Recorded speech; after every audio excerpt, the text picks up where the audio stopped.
Hello, it's been some time. Thanks for keeping with a couple binders. Welcome back to our channel. This is Lucy and Ronnie. The month of June has been an interesting one. We had the couples getaway. It was a great success. I think you've seen it on our media platforms. But today we've been reflecting about another key element of June. June has been a month dedicated to the men. You've had a lot of talk on mental health for the men, but also a key element, Father's Day. So I was telling this father of my children, let's converse about that, how it is.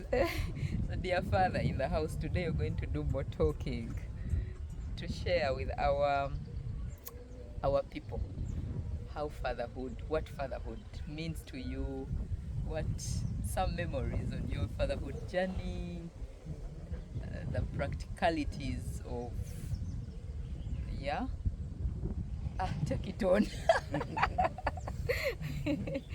Hello everyone. Today we want to do a bit of a deep dive into the topic of fatherhood.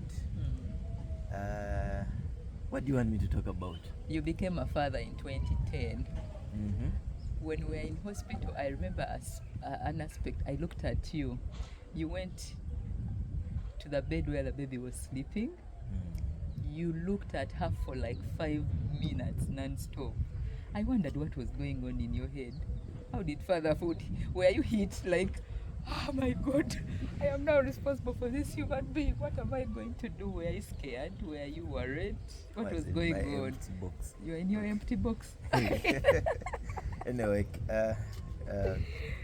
jokes aside, I think it's a great, not thinking it because I know I'm a father. It's joy. It has this joy, this fulfillment to be a father to someone, and you're helping someone to find their feet in the world. They look up to you. They are superhero. It's a good feeling. Yeah. Feel good. I should give you some more children. So you have more feelings. You have more feelings of goodness. So how has been the journey for you in practical terms? What do you think you do that makes you a super father? Your children actually call you a super father. You could share some of the things that make them call you a super father, or you want me to share them? For your information, New Vision interviewed me to talk about him as a father. If you missed that article, reach me out. I know what to say about him as a father, but I want him to be the one to tell what he thinks. Fatherhood. It's easier for me because of the background I had, the way I was socialized. Maybe it is harder for some men because we are not socialized that way.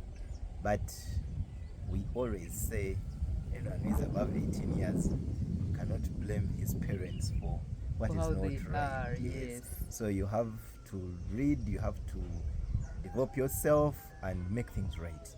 So we cannot, I think at that age we cease to blame socialization. But fatherhood is very important in the life of a child. And because of my understanding of early child development, just to give you a snapshot, children's brains grow up to 80% up to the age of 8 years. So you have 0, and when we talk of 0, it starts with conception. When you conceive the child, when the child is still in the stomach, you are supposed to start playing the role. So you have up to 80% up to 8 years, and that is an opportunity for you to have impact on your child. Fatherhood, because we've seen the statistics. we've not had good studies in Uganda, but when you go in countries that have had good studies like USA, 80%, 70% of all the inmates in prisons across the United States are from homes that had no father. They had no father figure. When you go in juvenile detention facilities, it's 80%. It shows you that if father is in the lives of the children grow right, better than when they are not in the lives of the children. The children, practically, there are things that we can do practically. Things like, your family is your home team. Your home team. If you have a home team, if it's your team, if you're the coach, if you have a home team, you have to be present. So you cannot say I have a team and you're not present, and you remotely control it. So you have to be present. You have to praise your team. Even when the world has beaten it down, you praise it. You pump them. You prop them for the next game. You have to prepare your team for the harsh world, the realities of the world. You have to prepare. Your team has to watch you cry with them. They need to watch you. For us who are Christians, they should watch you kneeling down, submitting to someone superior. So they learn to submit. They need to watch you pray. So they learn to pray. They need to watch you giving thanks, that they learn to be grateful. Those are practical things that a parent can do. You cannot say, I am a man, I cannot wash dishes. Your team needs to see you do these things so that they learn and you don't despise work. And that person works. I was watching a YouTube video. Respectable presenters, because I follow them and I admire what they say. But then they said something, and I think maybe we shall talk about it another time. They were saying they feel sorry. Me, I can't go and wash dishes. I feel sorry for men who do that. And for you telling us that's their opinion. But like we all said, when you're above 18 years, you don't blame anyone. For some people are sad, the world hurt them, and you can't blame them. Because, well, the best chefs in the world are men, and they're respected. Yeah. So for you cannot say you can't get respect for washing dishes. Someone must have hurt them so bad. Have an opinion like that. But that is their opinion anyway. And at this level, we don't say it is you have to choose what works for you. I wanted also to talk about something biologically. What most men, I think this has been happening around, and men say we do all the things for our families, but the children grow up and it's like they don't know, they don't understand that. That long post about you a man, you'll be alone in your old age. Is that the one you're referring to? Yes. I think people have it wrong. We create relationships. It doesn't matter how. You have to create relationships. You can have parents and you don't have a relationship with them. That's very possible. Yes. And they have provided everything for you, but you don't have a relationship with them. And I've seen it a lot with children that are sent to boarding schools, and a child takes a whole year when they haven't seen their parents. And you say, oh, isn't that strange? And they say, no, I'm used to that, because that's how the parents train them. You don't have to be in our lives. But going to that aspect, the psychology has it that you build relationships with people whom you do things with, not you do things for. So doing things with, yes, not doing things for. Yes. So you can pay someone school fees. You can buy the bread every day at home. But if you're not doing things with them, like they will playing not build with them. Yes, it is. When we talk about doing things, you have to be intentional. That you spend time. You may be paying school fees, but you should be doing the homework with the child. Yeah. You have a conversation with the child about their career. Yeah. You should be I know a man, your child, you should have known how to bathe your child. Yeah. There are things that a child should look backwards and say, I admire these moments I had with my father. Dad. Those were great moments. And many adults actually still say those things, and they say, there are those things that we did when we were, however poor they were. They're like, oh, our father would put us on the back of a bicycle. He would ride us. Yeah. It was a glorious moment because they were doing things with them. Yes, not for them. Yes, it's a very broad topic, but fathers have to come out and put things right. Yeah. Because actually, even God says it in Malachi, I have come to put things right with between fathers and sons. And if I fail, I will destroy that nation. Yeah. So the fathers have a role to play to put things right in the eyes of God. Yeah. Yeah. And I am glad that I've witnessed you doing things with the children. This Ron is a very, very hands-on father, right from conception.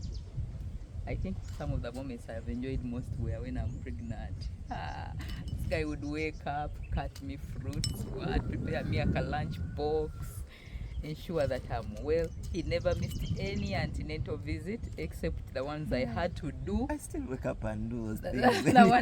The one I had to do in Tanzania when you were not there, but all the other visits except one. Do you remember the antenatal visit, honey, you didn't go to? You didn't want the hospital I was going to. Yeah, you drove. Okay, he went still because he drove me there and stayed in the car. He didn't come out to go to the doctor's office. You were striking like our neighbors. Yeah, no, I was a Gen Z at that time. But he attends antenatal, and then Ronnie sleeps in the hospital when we give birth. He's the main caretaker. He stays there all the time. He takes off time from work to be around full time for like a month. When he's around, he's not watching TV, he's not reading papers. He's taking care of me, bathing the child, feeding us, feeding the child. The only thing I have to do actually is breastfeed. All the other things he handles. And there's that thing you say that for you are the main, since you're the leader, I am the helper, you have to make sure everything you can do, and for me I just help. God said, I'm making you a helper. Yeah. It meant that I know how to do everything. So when God made man, he made him with the capacity to do everything except giving birth to a child, carrying a pregnancy. But it means that when a woman came, she was a helper. What does a helper do? A helper helps you to do things, well, to relieve it for you. If a helper cooks food, you should be knowing to cook food better than the helper, so that you can say, oh, the salt was not so well put, the ground is not cleaned to satisfaction. Yeah. So how would you tell someone the ground is not clean to satisfaction, you don't even know how to touch a mop? So a man needs to be better than the wife. Knows how to do all that, so that children watch him do that and they also do that. He's the one who takes them to hospital mainly. I am there sometimes with him. Other times, most times he's there alone. When one of us has to stay behind, it is him you find in hospital. Ronnie, do you know that this new hospital takes children too? When I first went there, I think you are taking the children like 5 times without me. They said they thought the mother is out of the country. I was not happy that they thought the mother of these children is out of the country, because it's usually the father whom they see. Anyway, he's a full hands-on dad, and when Ronnie goes to the field, the children can't be complaining. Before he goes, they complain through the week. They pray for him a lot. The day he's coming back, the excitement is out of the roof. So that connection, I think, is what you mean when you say do things with, not for them. Is that what you mean? Yeah. This topic, we shall talk more about it. I think, we have those monthly engagements, conversations that we have. The couple binders monthly conversations are going to start. It's one of the topics that we shall explore, and have more conversation about fatherhood, practical ways we can be better fathers. We should raise a generation of better fathers. Yeah. Our fathers did a great job, but many of them didn't build relationships with their children. Yeah. We need to break that. Yeah. It's something that we need to work on and become a generation that is doing it all. Who said we can't have it all? We can. Can you? We should be able to. Can you? It's something that we can do. Yeah. Okay. Till next time. Catch you. Happy Father's Month, dear men.